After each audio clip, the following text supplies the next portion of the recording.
about the birth of my third child and my first daughter, Everleigh Isabella, who was born on October 20th, 2017. Basically, my labor started on the early morning of the 20th. At around 5 o'clock in the morning, I was woken up by like mild contractions, just, you know, kind of like a menstrual cramp. Nothing too painful, just uncomfortable more than anything. And I was woken up and I just knew that that was the day that I was going to have my baby girl. So I just turned over to my partner and I tapped him on the back and I said, today's the day that we're gonna have our baby. I just know it. I bet you $100 today is the day.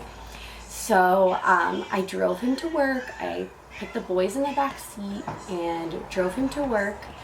And I said, you better answer your phone. If I text or call you, like, you better answer because today is the day. You need to be available for me, okay?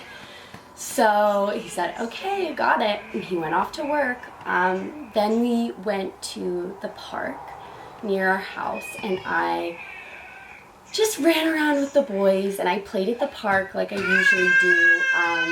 But I had this thought in the back of my mind the whole time, I'm in labor right now. That cramping feeling from the morning had not dissipated. It had not faded away. I was still feeling these menstrual crampies, and then I decided I would start to time them. So I started timing them and I realized that they were actually really regular and really pretty consistent. And it was about probably 10 o'clock in the morning at this point, and my contractions were about 7 minutes apart, lasting for about a minute and a half.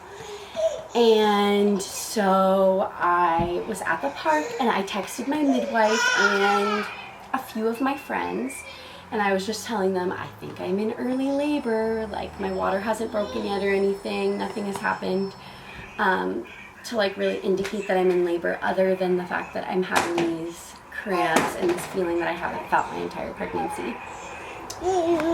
So the midwife responded, I'm coming over, we're going to clean up and we're going to, you know, see where you're at, see if these contractions continue. And I said, okay. So I played at the park for about an hour more, and then I went to my house where my midwife had already pulled up in her truck, and she came upstairs and my boys were acting different this day. I would say that the twins, my 2-year-old boys, were acting different today. They were a lot more short-tempered than usual and seemed a little bit anxious, and I just think that they knew that something was about to change. There was about to be a big change in their life. There's about to be a big change happening in all of our lives. I just feel that they knew somehow in their heart what was about to happen. And so I was finding it sort of difficult to fully tend to my 2-year-old twins and also go through these steps of labor. But I was having a hard time letting them go. So I was gonna send them, or where I did send them was to my partner's dad's house, so their grandpa's house. And I was just having a hard time letting that go. Like, I was having a hard time letting them go with their grandpa and knowing that that was the last time it was going to be me and my boys without their baby sister. And I don't know why, I just felt this anxiety about it and this sadness that this was the last time it was just going to be me and my boys. And yeah, I just didn't know how this change was going to affect them or what it was going to be like, how different our new life would be with their baby sister. So I said to my midwife, even though she was urging me to just send them to their grandpa's, I said, no, like, we're going to lay down for a nap. I can do it for a little bit longer. I think I can do it. So she cleaned while all 3 of us took a 3-hour nap. So it was about 3 p.m. at this time, and my midwife called the boys' grandpa and said it's time to pick them up because she had checked me and I was about 5 centimeters dilated at this point. So we knew and my cervix was obviously really soft. And so she said it was time that I wasn't worrying about the boys anymore, and I focused on this baby and this birth and this labor. And so that's exactly what we did. Grandpa came to get the boys, and actually my boyfriend's sister came over to my house to help me through labor and to be present at the birth. So she's 17 years old, and she came to basically be like a doula to me and help my midwife just with anything we needed during the birth. And anything we needed at all, she was there to help us out too. So now it's about 5 p.m. and I've taken a bath. I took a bath for about an hour, and I listened to some calming meditation music and some Native American flutes while I was in the bathtub. And then I got out of the bath, and that's when things really started to pick up. My back started cramping. It had wrapped around into my back, and I was starting to feel a lot more pain. So it wasn't discomfort anymore. I would definitely say I was in pain now at this point. At about 5 p.m. I was starting to be in pain. So I kind of just wrote out my contractions for a couple hours because they weren't terrible. I wasn't dying. I was just moaning through them. A low moan, a low ah sound is what I was doing, and this helped me a lot. I wasn't someone who really wanted to talk or to have any physical contact or anything like that. I really liked and enjoyed to labor on my own, but what I did like was this like lower back pressure that my midwife kept doing on my back, and also had my partner's little sister do as well. She also was massaging my back really, really good when my contractions were painful. You can't smell coffee. You can't smell coffee. I know this is. So you didn't. This is take on this. You can go harder. Good girl.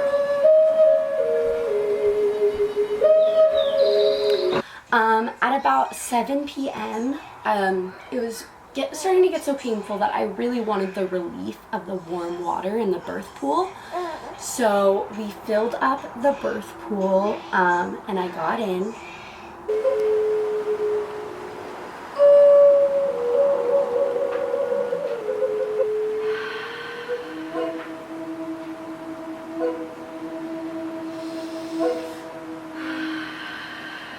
Good breathing.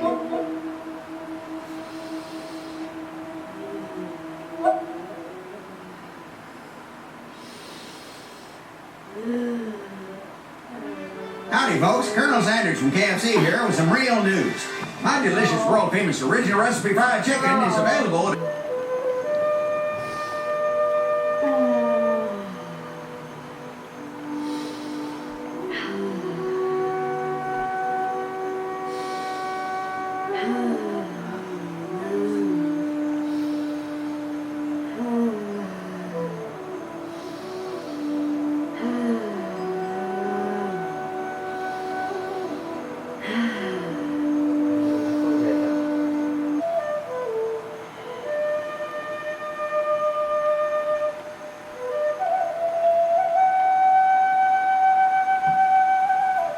And I would honestly say that this helped me the most out of anything, was just the soothing warm water really dulled the contractions for me. It really made them a lot more bearable. So at around 8:30, I started coming to my transition phase. So I was going from that place where the baby was coming down the birth canal and getting ready to push. And I honestly doubted myself more than I ever imagined I would.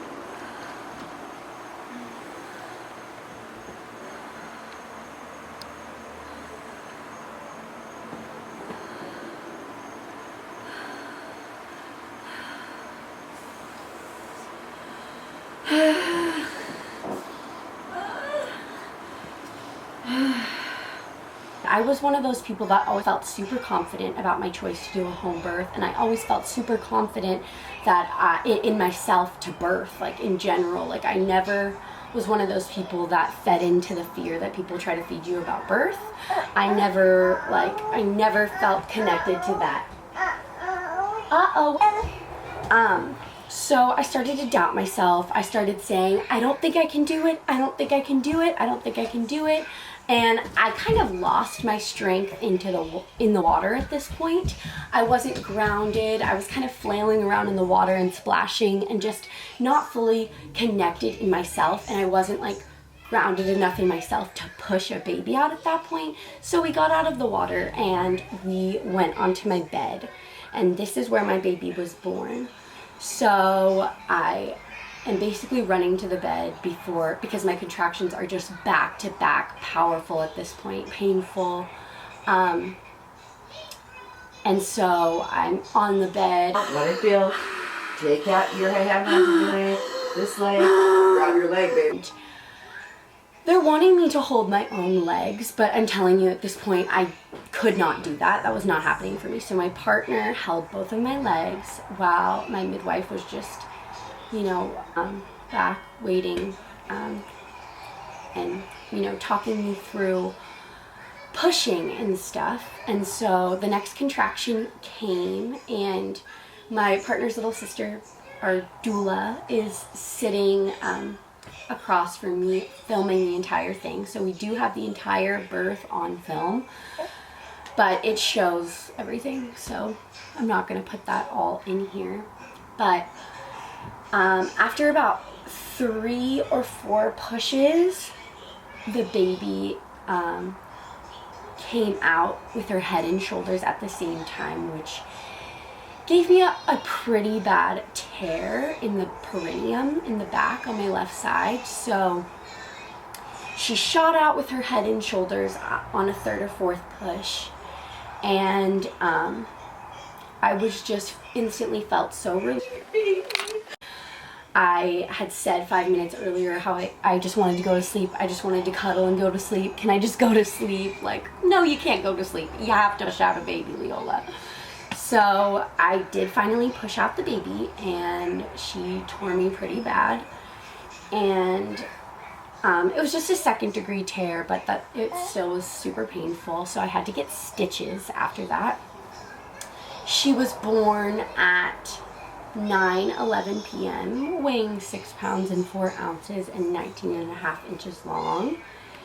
And she came out with a roar, and she actually did have the cord around her neck wrapped one time, so the midwife did have to take it off as she was coming out. But yeah, that was my home birth experience. My baby's getting hungry. I would say that my experience having a home birth VBAC was really amazing and really healing for me after what I went through with my twin boys.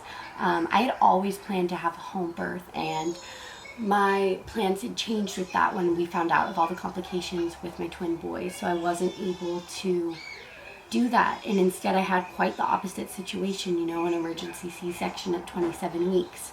So to have this home birth VBAC experience was really amazing, and I do feel really complete now that that's happened, and that I was able to do that for myself and for my baby. It was really amazing. Not once in my labor did I feel any kind of way about my C-section incision. Never did I feel throbbing or just even connected to the scar at all. The entire time I was only connected to the natural birth aspect. So for me, the VBAC experience didn't feel like a risk. It didn't feel scary or concerning. And I just feel really lucky and grateful that I was able to have this experience after what I had experienced with my twins.